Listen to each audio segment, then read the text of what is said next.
मैं वही समझाने की कोशिश कर रहा हूँ, ये देश के लोगों की नफरत है, छटपटाहट है, जो अभी ये कॉकरोच जनता पार्टी के माध्यम से फूटी है, किसी और माध्यम से फूटेगी। ये अगर नेपाल जैसी स्थिति हो गई, श्रीलंका जैसी स्थिति हो गई, फिलीपींस, दूसरे देशों में जो एकदम सड़कों पे आके जनता सजा खुद देना शुरू कर देती है, वो सड़कों पे आते रहे हैं, सड़कों पे आके भी पीछे नहीं हटे, भाग नहीं गए, दूसरी पॉलिटिकल पार्टीज ज्वाइन नहीं कर ली, वही लोग लीड करेंगे।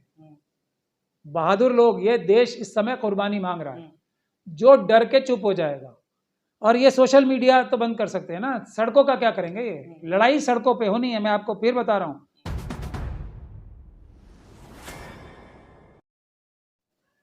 भारत की जनता का हाल जो है वो ऐसा है कि आरएसएस और बीजेपी से तो 95% से भी ज़्यादा लोग, यानी 99% लोग नफरत करते हैं, मतलब दिल की गहराइयों से घृणा, मतलब इतनी तीव्र घृणा और नफरत करते हैं कि जिसका कोई हिसाब ही नहीं। विपक्ष की पार्टियों से लोग नाराज हैं, बहुत ज़्यादा नाराज हैं, और उसकी वजह भी है क्योंकि आरएसएस और बीजेपी, मोदी जी, अमित शाह जी तो चाइना और पाकिस्तान की इस्टेब्लिशमेंट के साथ मिलके, और मोदी जी तो इजराइल जैसे देश को फादरलैंड ही बताया है, और 80 करोड़ लोग 5 किलो अनाज के लिए मोहताज हैं। अडानी जी, अंबानी जी, यूसुफ लुलू साहब जैसे लोग देश को लूट के खा रहे हैं मोदी जी की मदद से। जनता मेहनत करके देश को मजबूत बना रही है, खुशहाल बना रही है, ये लोग जनता का माल इन लोगों में बांटे जा रहे हैं जो ये इनके धन्ना सेठ हैं। तो ये सरेआम चोरी और लूट हो रही है। आरएसएस और बीजेपी से तो लोग घृणा कर रहे हैं। विपक्ष के लोगों की जिम्मेदारी होती है कि सत्ता पक्ष के लोगों को रोके, वो रोकने में नाकाम है, मगर जनता तो पिस रही है ना, जनता तो मतलब सांस भी घुट रहा है देखो। तो कोई भी ऐसा सुराग भी मिलता है ना तो पूरा बाढ़ नहीं आती है, सुनामी आ जाती है। ये वही फिनोमिनन है कि एक चीज, कोई भी चीज भारत में इस वक्त ये स्थिति आ गई है, जनता इतनी ज्यादा मतलब पशोपेश में है, छटपटा रही है कि किसी समय भी बहुत बड़े जनता जो है सड़क पे आ सकती है। और नेपाल जैसी स्थिति, श्रीलंका जैसी स्थिति, या दूसरे कई देशों में जिसमें एकदम जो जनता है सड़कों पे आ गई, और वो मतलब इतनी ज़्यादा नाराज़ और नफरत में थी कि उन्होंने विवेक का साथ भी नहीं पकड़ के रखा। हम जैसे लोग जो हैं वो देश की जनता को सही रास्ता दिखाने की चेष्टा कर रहे हैं कि ये सब बुनियादी चीज़ हो क्यों रही है, उसको समझना ज़रूरी है। वरना आम आदमी पार्टी भी आई और वो भी उसी ढर्रे पे निकल गई। तो ये जो अभी कॉकरोच जनता पार्टी बनी है, या उसका नाम ही रखा है, ये जनता की है, किसी की कोई इसमें कंट्रीब्यूशन किसी एक व्यक्ति का या किसी दूसरे व्यक्ति का है ही नहीं। इस कॉन्सेप्ट को समझने की आवश्यकता है और इस कॉन्सेप्ट को चैनलाइज करने की आवश्यकता है, और वो चैनलाइज एक ही तरीके से हो सकता है कि ईमानदार लोग, कुछ मुट्ठी भर लोग जो ईमानदार हो, जो पहले से परखे नहीं गए हों, ऐसे लोग सामने आए और ईवीएम के खिलाफ आंदोलन करें। अब ईवीएम का मुद्दा क्यों इंपॉर्टेंट है यहाँ पे? किसी और आंदोलन से, चाहे कोई भी आंदोलन हो, उससे कुछ फायदा नहीं होने वाला, क्योंकि बाबा साहब डॉक्टर भीमराव अंबेडकर ने जो एक वोट का अधिकार सबको देके, चुनी हुई सरकारों से यदि चुनी हुई सरकारें बेईमानी करें, लोग उनसे नाराज हों, दुखी हों, तो कान पकड़ के हटाने का अधिकार जो बाबा साहब ने एक वोट सबको देके दिया था, वो अधिकार ही ईवीएम के माध्यम से छीन लिया। एसआईआर के माध्यम से नहीं छीना जाता इतना। वोटों में चोरी हेराफेरी जो करते हैं आरएसएस और बीजेपी हमेशा से करते हैं, अब कुछ 10-12 सालों में ज़्यादा करने लगे, उससे भी इतनी शक्ति नहीं हो जाएगी बीजेपी और आरएसएस की कि वो चुनाव हारे ही ना। ये शक्ति सिर्फ और सिर्फ ईवीएम के जरिए से उनके पास आ रही है। हम लोगों की जी जान लगा के कोशिश ये है कि हम हर आंदोलन को ईवीएम के आंदोलन में बदलें। ईवीएम हट जाएगी, पेपर बैलेट से चुनाव होंगे। कितनी भी दूसरी धांधलियां कर ले बीजेपी और आरएसएस, चुनाव वो हारेंगे ही हारेंगे, जनता अपने आप हरा देगी। 90 लाख वोट काटे, 5 करोड़ वोट काटे, 6 करोड़ वोट काटे, बचे हुए भी तो लोग हैं, वो भी तो नफरत करते हैं, वो ही नहीं जीतने देंगे। ईवीएम से सब गड़बड़ होती है। तो आंदोलन सिर्फ ईवीएम के लिए होना चाहिए। जब जनता के पास वो ताकत बाबा साहब डॉक्टर भीमराव अंबेडकर की दी हुई वापस आ जाएगी, कान पकड़ के चुनी हुई सरकार को हटाने की, तो देश में सुधार शुरू होगा, वरना कुछ ना कुछ सुनामी आएगी। हम लोग जी जान लगा रहे हैं कि वो सुनामी वैसे ना आए, चुनाव के माध्यम से, संविधान के माध्यम से, हम बाबा साहब के माध्यम से चुनी हुई सरकारें अपने पसंद की बनाएं, अपने पसंद की हटाएं, हाईजैक ना होने दें चुनाव। जैसे ये माहौल देख के क्या लगता है कि कोई नेतृत्व का जनता इंतजार कर रही है? जिस तरीके से कॉकरोच जनता पार्टी को इतना अपार समर्थन मिला और धड़ाधड़ 24 घंटे के अंदर, 48 घंटे के अंदर लाखों फॉलोवर्स, करोड़ों फॉलोवर्स हो गए, इंस्टाग्राम पे, ट्विटर पर हो गए, और यहाँ तक कि सरकार को भी ट्विटर को बैन करना पड़ा, ये कह करके कि ये कहीं देश विरोधी गतिविधियों में शामिल है। सरकार क्या करे, और ये ट्विटर खेलने से कुछ नहीं होने वाला है। मैं तो बार बार इस बात को बोल रहा हूँ, सोशल मीडिया एक माध्यम है, लेकिन असली लड़ाई सड़कों पे होनी है। असली बाबा साहब के सपनों का भारत बनाने की लड़ाई सड़कों पे होनी है, और वो उन लोगों के द्वारा होगी जो पूरी तरीके से ईमानदार हों, जो वक्ती तौर पे एक जो पब्लिक का गुस्सा, नाराजगी है, उसका फायदा उठा के नेता ना बन जाएं। और नेता की जवाबदारी होती है बिल्कुल। कोई बहानेबाजी जो करे कि जी ये हो गया, ईडी का प्रयोग कर लिया, फलाने का प्रयोग कर लिया, ये हो गया, वो हो गया, एसआईआर हो गई, हम ये कर देते, वो कर देते, ये बहानेबाजी नहीं चाहिए जनता को, समाधान चाहिए। तो ये प्रक्रिया जारी रहेगी। कभी आम आदमी पार्टी जैसी कोई दूसरी पार्टी भी बन जाएगी, वो भी अगर जनता की उम्मीदों पे खरी नहीं उतरेगी, जनता उसको भी लात मार के निकालेगी। हमारा काम ये है कि हम एक मॉडल ऐसा पेश करें कि ये है बाबा साहब के संविधान के अनुरूप कार्य, वो है सही काम, जहां न्याय होगा, सिर्फ दिखाने के लिए नहीं। पहले तो कहावत थी ना, न्याय होना ही नहीं चाहिए, दिखना भी चाहिए होते हुए। अब तो उसका उल्टा हो गया, न्याय अब दिखना चाहिए, दिखाया जा रहा है कि हो रहा है, हो ही नहीं रहा न्याय।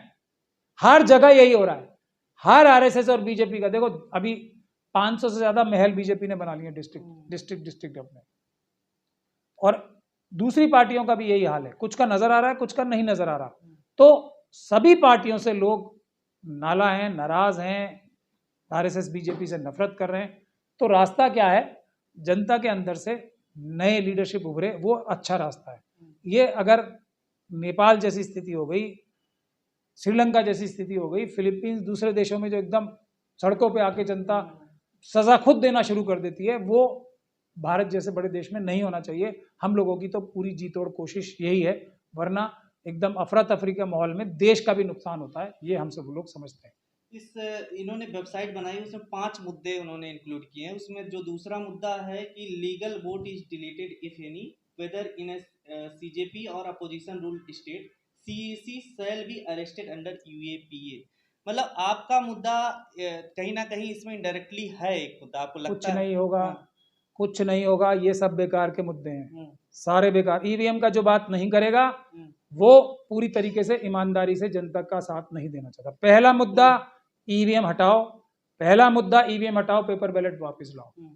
दूसरे मुद्दे बाद के हैं सारे। तो लेकिन नेतृत्व कैसे मिलेगा? जैसे ये यहाँ अमेरिका में बैठ करके तो एक तरीके से डिजिटल मीडिया को हैंडल कर ले रहे हैं, उसके बाद भी धमकियां मिल रही हैं, गिरफ्तारियां होने का डर है। तो यहाँ से कैसे कौन लीड करेगा? आप कह रहे हैं जो सड़कों पे, जो लोग सड़कों पे आते रहे, सड़कों पे आके भी पीछे नहीं हटे, भाग नहीं गए, दूसरी पॉलिटिकल पार्टीज ज्वाइन नहीं कर ली, वही लोग लीड करेंगे। बहादुर लोग, ये देश इस समय कुर्बानी मांग रहा है। जो डर के चुप हो जाएगा, और ये सोशल मीडिया तो बंद कर सकते हैं ना, सड़कों का क्या करेंगे? ये लड़ाई सड़कों पे होनी है। मैं आपको फिर बता रहा हूँ, सोशल मीडिया कोई भी सरकार आराम से कंट्रोल कर सकती है। लेकिन अभी तक जो इस कॉकरोच जनता पार्टी की मुहिम ने किया है, उससे क्या हासिल हुआ है? आपको क्या लगता है, क्या प्रभाव डाला है इसने पूरे देश के जो एक तरीके से चर्चा का विषय? नहीं, ये देखिए आप, मैं वही समझाने की कोशिश कर रहा हूँ, ये देश के लोगों की नफरत है, छटपटाहट है, जो अभी ये कॉकरोच जनता पार्टी के माध्यम से फूटी है, किसी और माध्यम से फूटेगी। रिजल्ट क्या है? ईवीएम की बात नहीं कर रहे ये लोग। ईवीएम की बात नहीं करेंगे तो कुछ नहीं होने वाला, होने ही नहीं वाला ना। अभी आप सीबीआई में देखिए क्या हुआ, सीबीआई के चुनाव में क्या हुआ, वहां तो चीफ जस्टिस भी एक पार्टी है ना, हम क्या कह रहे हैं कि चीफ जस्टिस साहब अगर पार्टी हो जाएंगे तो चुनाव आयोग अच्छा चुना जाएगा। बुनियादी बात ही नहीं समझ रहे लोग। अच्छी सरकारें जीतने का और सरकार को हटाने का ताकत जनता के पास रहनी चाहिए। वो कैसे रहेगी? कोई भी देखो, कोई भी बन जाए सीईसी, जिस सरकार के पास इतनी ताकत है कि शरद पवार जी जैसे व्यक्ति से तारीफ करवा रहे हैं अपनी, ममता बनर्जी साहिबा को कितनी भी ताकत लगा ली उन्होंने, हटा ही दिया ना, हटा दिया ना। राहुल गांधी जी कुछ नहीं कर सकते, 6000 किलोमीटर चल रही है वो, कुछ नहीं कर पाए। ये सीईसी क्या कर लेगा? बात ही नहीं समझी। बुनियादी चेंज लाने पड़ेंगे। ईवीएम का मुद्दा नंबर 1 मुद्दा, उसके बाद सारे मुद्दे उससे सॉल्व हो जाएंगे, क्योंकि सरकारों के कान पकड़ के निकालने की ताकत है। ये यूएपी में बंद कौन करेगा? इन लोगों से पूछो, ये यूएपी में कौन कानून से बंद? कानून आज क्या पालन हो रहा है? कानून है प्रिवेंशन ऑफ करप्शन एक्ट का। अडानी जी ने $10 बिलियन लिए और वहां ले गए, कानून नहीं है क्या रोकने के लिए? उन्हें बंद कर लिया। ये अंबानी जी को, अनिल अंबानी साहब को 50,000 करोड़ रुपए उन्होंने चुराए। रोज फैसले हो रहे हैं हमारी अदालतों से, उनके फैसले जल्दी होते हैं, ऐसा एलिगेशन लगते हैं ना कि हर जगह उनको प्रेफरेंस मिलती है। आप जाके बैंक से लोन लेके दिखा दो, अंबानी जी ने 50,000 करोड़ का लोन, ये सब किताबी बातें हैं, इनसे कुछ नहीं होने वाला कि ये कानून बना दो और ऐसा हो जाएगा। यही सब तो आम आदमी पार्टी ने किया था, हम ये कर देंगे वो कर देंगे, ये कानून बना देंगे, टाई टाई सिफर, कुछ नहीं है। कोई ये नेता नहीं है। नेता जनता के बीच में से उभरेंगे और पहला मुद्दा ईवीएम का होगा। बुनियादी बात है, उसका लॉजिक मैं बता रहा हूं ना आपको। जनता के पास पहले वो ताकत तो पहुंचे कि वो सरकारों को कान पकड़ के हटा सके वोट के माध्यम से, वो है नहीं। आप कानून बना लेंगे, कानून को इंप्लीमेंट करेंगे, मोदी जी करेंगे या कोई दूसरा बन जाएगा वो करेंगे? क्या हर पार्टी ने रूल नहीं किया है? बुनियादी बात पे नहीं आ रहा कोई भी। भ्रष्टाचार के खिलाफ जबानी जमा खर्च, हर जो किसी पोस्ट पे बैठ जाता है आदमी, उसके मन में तरह तरह की बातें आने लगती हैं। वो समझता है अपने आप को मैं बहुत बड़ी जगह पहुंच गया हूं। मोदी जी को ही ले लो ना, मतलब मुंह खोलें तो बात नहीं कर सकते किसी टॉपिक पे। आज वो उस पद पे बैठ गए तो इंसान को इंसान नहीं समझ रहे, क्या क्या बोलते हैं, क्या क्या बदतमीजी करते हैं। डिग्री है नहीं, डिग्री नहीं दिखाऊंगा, जान दे दूंगा, डिग्री नहीं दिखाऊंगा। पहले अमित शाह जी और जेटली जी से दिखवाई क्यों थी फिर? ये है देश की सच्चाई, और सच्चाई को लड़ने के लिए हौसला चाहिए। जो लोग पुलिस से डरते हैं, भाई अभी एक नेताजी अरेस्ट हुए थे, ये असम में अरेस्ट कर लिया ना पवन खेड़ा जी को, चुप हो गए ना, 50,000 करोड़ पे नहीं बोले, क्या फायदा उनका? 50,000 करोड़ का मुद्दा कहाँ गया? उनकी एंटीसिपेटरी बेल मिल गई, उसके लिए वाहवाही हो रही है। उनकी एंटीसिपेट, वो जेल चले जाए, फांसी लग जाए। देश के लिए अगर कुर्बानी देना चाहते हैं, नेता बनना चाहते हैं, तो पहले पुलिस की लाठी गोली जेल झेलने की क्षमता है ये दिखाएं। वही लोग इस देश में आगे आए। इस समय आरएसएस और बीजेपी किसी भी हद तक जा सकती है।